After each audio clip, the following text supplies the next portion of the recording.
According to research, connection can occur during a two-person interaction in as little as 40 seconds.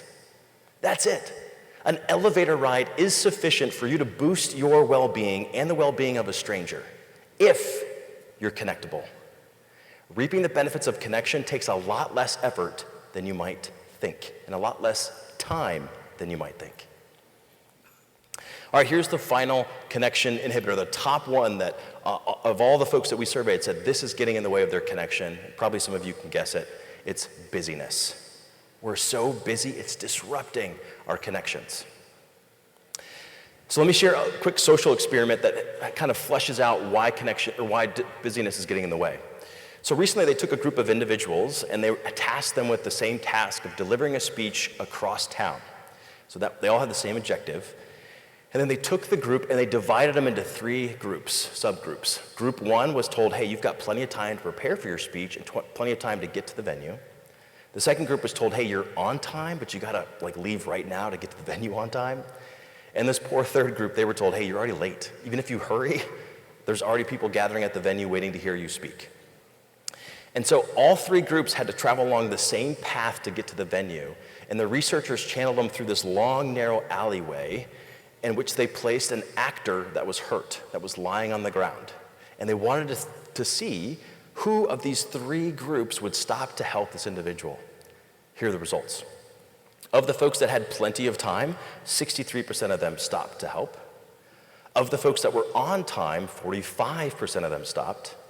And of the folks that were late, 10% of them stopped to help.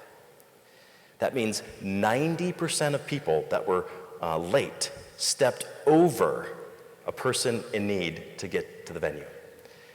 So what we can learn from this research is the following, that time constraints severely limit our willingness to connect with others.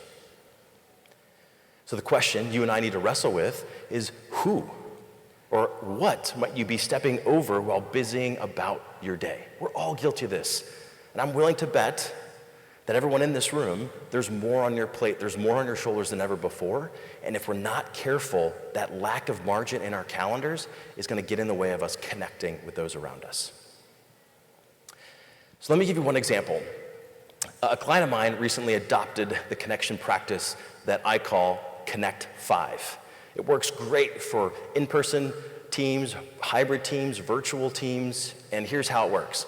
During your team meetings, one person shares one non-work related picture for just 5 minutes. That's it.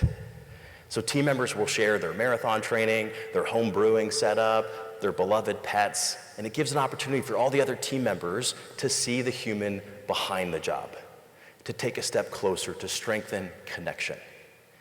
Now here's the key. We have to put this practice at the front, at the top of our meetings, because if we put it in the back, busyness will bulldoze the connection right out of your meetings.